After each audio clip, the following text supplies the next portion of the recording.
कजरी और रमन। रमन आज फिर कई सालों बाद गांव आया था। रूठ बैठा था इस गांव से। अब दिल नहीं लगता इस गांव में। कई सारी यादें जुड़ी थी जो उसे बहुत तकलीफ देती और अंदर ही अंदर कचोट देती। कई सारे जख्म हरे हो जाते, इसलिए उसने गांव ही आना छोड़ दिया। माँ और पिताजी को पैसे भेज देता और वीडियो कॉलिंग कर लेता। ना उसने कभी आने की कोशिश की और ना और पिताजी ने बुलाने की कोशिश की। पर माँ बहुत ज़्यादा बीमार होने के कारण रोने लगी।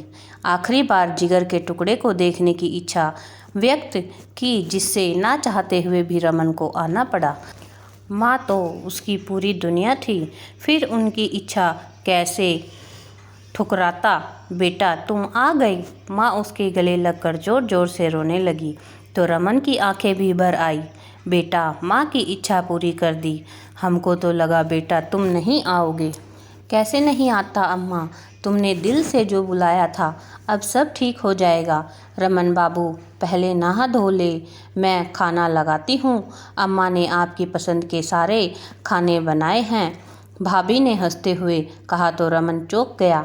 अम्मा तुमने क्यों बनाया? तुम्हारी तबीयत ठीक नहीं थी, फिर इतनी मेहनत क्यों की? कैसे नहीं बनाती?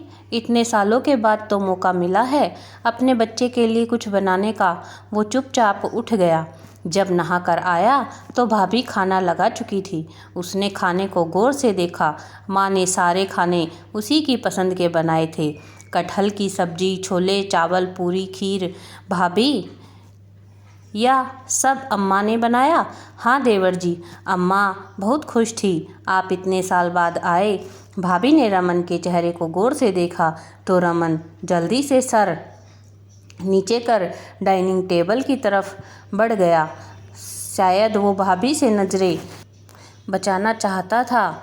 शाम हो चुकी थी, मौसम बहुत खुशनुमा था। रमन दरवाजे पर कुर्सी लगाए बैठा मोबाइल पर कुछ देख रहा था। साहब चाय, उसने बिना नज़र ऊपर किए कहा। मैं चाय नहीं पीता भैया, अदरक वाली है, बहुत अच्छी है, पीकर सारी थकावट दूर हो जाएगी। तभी भाभी आ गई। कमली चाय ले जाओ, भैया चाय नहीं पीते। कमली चाय की ट्रे लेकर चुपचाप चली गई। देवर जी क्या आप हम लोगों को माफ़ नहीं करेंगे? हम लोगों ने जो भी किया आपकी भलाई के लिए किया। बाबूजी बस आपकी खुशी चाहते हैं। भाभी मुझे नहीं लगता कि हमें इन सब के बारे में दोबारा बात करनी चाहिए। इतना कहकर रमन कुर्सी से उठ गया। अब उसका दिल भारी होने लगा। आज फिर से उसी बसंत ने दस्तक दी थी। छत पर से वो खेतों को निहार रहा था। कितना सुंदर दृश्य है। खेतों में सरसों के फूल लहला रहे हैं। बागों में चिड़ियों की चहचहाट कितना सुंदर है।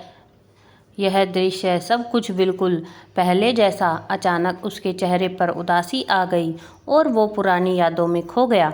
रमन और राम जगदीश जी के दो बेटे थे। रमन छोटा था। राम का पढ़ाई में बिल्कुल दिल नहीं लगता था। जगदीश और उसकी पत्नी ने राम को पढ़ाने की बहुत कोशिश की, पर वो अपने आवारा दोस्तों के चक्कर में पड़ गया और जुआ और शराब की लत लग गई। तो लोगों ने कहा कि लड़के की शादी कर दो, घर की जिम्मेदारी पड़ेगी तो सुधर जाएगा।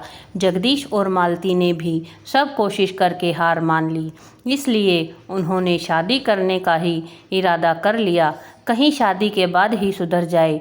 राम का बिल्कुल उल्टा रमन था। उसे किताबों से दोस्ती थी और माँ बाप का चहीता था। इंजीनियरिंग की पढ़ाई के लिए शहर गया था। इधर जगदीश ने राम की शादी एक समझदार और पढ़ी लिखी लड़की के साथ तय कर दी थी। राम के शादी की तारीख तय हो गई थी। रमन भी छुट्टी में घर आया हुआ था। फरवरी का महीना था। मौसम बहुत सुहाना था। जगदीश, रमन चलो खेत में थोड़ी मदद कर दो, गेहूं में पानी देना है। रमन, जी बाबूजी आप चले, मैं पीछे से आता हूँ। जगदीश, ठीक है। रमन ने जल्दी जल्दी नाश्ता किया और सर पर गमछा बंधा तो माँ हंसने लगी। क्या है माँ, अब लग रहा हूँ ना किसान।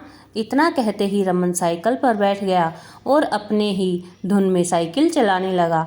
अचानक गांव के मेड़ पर उसकी साइकिल लड़खड़ा गई और वो गिरा। पीछे से जोर की हंसने की आवाज़ आई। तो पीछे मुड़कर देखा, एक लड़की लगातार पागलों की तरह हंसी जा रही थी, जिसे देखकर रमन को गुस्सा आ गया। उसने पहले खुद को खड़ा किया, फिर साइकिल को खड़ा किया और लड़की को घूरकर गुस्से में देखने लगा। वो लड़की जल्दी से अपनी हंसी को कंट्रोल कर वहाँ से जल्दी से 9-2-11 हो गई। उसके बाद तो रमन को भी हंसी आ गई। वो अपने कपड़ों को झाड़ता हुआ आगे बढ़ा। आज मौसम में थोड़ी ठंड थी। रमन सुबह सुबह मॉर्निंग वॉक के लिए निकला। अरे रमन बाबू, कब आए? अरे रमेश काका, आप कहाँ जा रहे हैं इतनी सुबह सुबह? अरे बबुआ, खेत में थोड़ा मेड़ बनाने गए थे। चलो बबुआ, मेरे घर चलो। रमन भी उनके साथ हो लिया। अरे कजरी बिटिया, 2 कप चाय बनाओ। अरे नहीं चाचा, मैं चाय नहीं पीता। अरे बाबू, लोग बड़े हैं, आदमी ठहरे। सहारी बाबू, लोग चाय क्यों पीने लगे? सब तो कॉफ़ी पीते होंगे। नहीं, ऐसी बात नहीं है, रमन ने धीरे हुए हंसते कहा। उसने कजरी को गौर से देखा। उसकी आंखें नीली थी, नैन नक्श तीखे थे। ऐसा लग रहा था जैसे कुदरत ने उसे फुर्सत में बनाया हो। वो उसमें खोने लगा तो कजरी भी रमन की नज़रों के ताप को भाप गई और मुस्कुराते हुए अंदर चली गई। थोड़ी देर बाद कजरी 2 कप चाय लाई। रमन ने चाय की घूंट ली। वाह, क्या चाय बनी है! अदरक और चीनी का परफेक्ट बैलेंस। पी के तो मज़ा आ गया। आपको अगर हमारी चाय अच्छी लगी हो तो हमारी कुटिया पर पीने आ सकते हैं, कजरी ने मुस्कुराते हुए कहा। उसके बाद रमन और कजरी अक्सर मिलने लगे। कभी बगीचे में हरे भरे खेत के साथ में गन्ने खाते हुए। रमन जब कजरी के हाथों की चाय पीता तो उसमें खो जाता। देखते ही देखते राम की शादी हो गई और रमन की छुट्टियां भी ख़त्म हो गई। ऐसा पहली बार हुआ जो उसको जाने का दिल नहीं कर रहा था। प्यार तो नहीं हो गया, बस वो उसकी अच्छी दोस्त है। उसने जल्दी से इन सब ख्यालों को अपने दिमाग से निकाल दिया, पर दिल बात मानने को तैयार नहीं था। आज उसकी ट्रेन थी। सोचा जाने से पहले कजरी से मिल लूं। वो जैसे ही उसके घर गया, अरे इंजीनियर बाबू, जा रहे हैं आप? जाके हमें भूल तो नहीं जाइएगा। वैसे भी मैं गांव की गंवार जो ठहरी, उसने हंसते हुए कहा। अचानक रमन ने उसका हाथ पकड़ लिया। कजरी, मेरा इंतज़ार करना, मैं वापस आऊँगा। तुम्हारे बापू से तुम्हारा हाथ मांग लूँगा। कजरी की आंखों में आंसू आ गए और रमन के सीने से लग कर रोने लगी। वक्त पंख लगाकर उड़ गया। रमन ने इंजीनियरिंग कंप्लीट कर ली। उसे अच्छी कंपनी में जॉब भी मिल गई। बहुत खुश था। अब वो गांव जाएगा और कजरी का हाथ मांग लेगा। उसके बापू से रास्ते कजरी की यादों में कैसे कट गया पता ही नहीं चला। अरे बेटा, बिना बताए सब ठीक है ना? हाँ अम्मा, मुझे नौकरी मिल गई। क्या बात है देवर जी, अब तो आपके लिए छोकरी भी ढूंढनी चाहिए, भाभी ने हंसते हुए कहा। रमन और कजरी दोनों एक दूसरे के बाहों में बाहें डाले बैठे थे। हमें तो लगा कि तुम मुझे भूल गए और शहरी मेम के चक्कर में पड़ गए। मिली तो बहुत, पर तुम्हारी जैसी मासूम और चंचल नहीं थी। अब तो कजरी, तुम्हारे बिना एक पल नहीं रहा जाता। तो मांग लो ना मेरा हाथ बापू से। मैं आज ही अपने पिताजी से कहता हूँ, मांग लें तुम्हारा हाथ मेरे लिए। रमन, क्या तुम्हारे घर वालों को ऐतराज़ नहीं होगा इस रिश्ते से? हमारी अमीरी गरीबी कहीं हमारे रिश्ते की दीवार न बन जाए। कैसी बात करती हो कजरी? मेरे माँ और पिताजी मुझसे बहुत प्यार करते हैं। वो मेरी खुशी के लिए कुछ भी कर सकते हैं। देखना तुम, मैं जल्दी ही तुम्हारे लिए लाल जोड़ा लेकर आऊँगा। इतना कहकर रमन चला गया। रमन और कजरी के रिश्ते की बात सुनते ही घर में तूफान आ गया। जगदीश ने तो पूरा घर सर पर उठा लिया। उस 2 कौड़ी की लड़की की क्या औकात जो मेरे घर की बहू बने। इसलिए तुझे पढ़ाया ताकि उस गवार से शादी करके गांव में मेरी बदनामी कर सके। माँ का तो रो रो कर बुरा हाल था। आखिर जादू कर ही दिया मेरे बच्चे पर उस चुड़ैल ने। फूट जाए उसकी कांची आंखें। माँ, आप लोग बस कीजिए। देखते ही देखते बात पूरे गांव में फैल गई। कजरी और उसके बापू की बहुत बदनामी हुई। लोग तरह तरह की बातें करने लगे।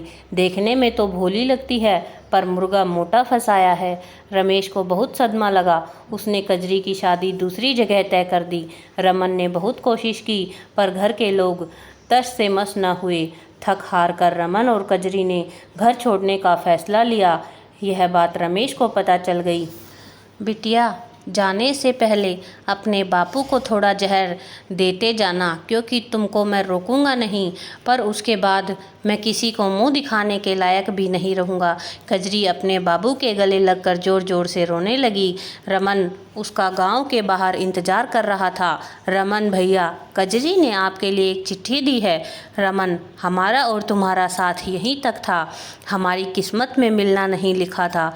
मैं अपने बापू को धोखा नहीं दे सकती। हो सके तो मुझे भूल जाओ। रमन सन्न रह गया। कजरी ने अपने शादी के दिन ही फांसी लगाकर जान दे दी।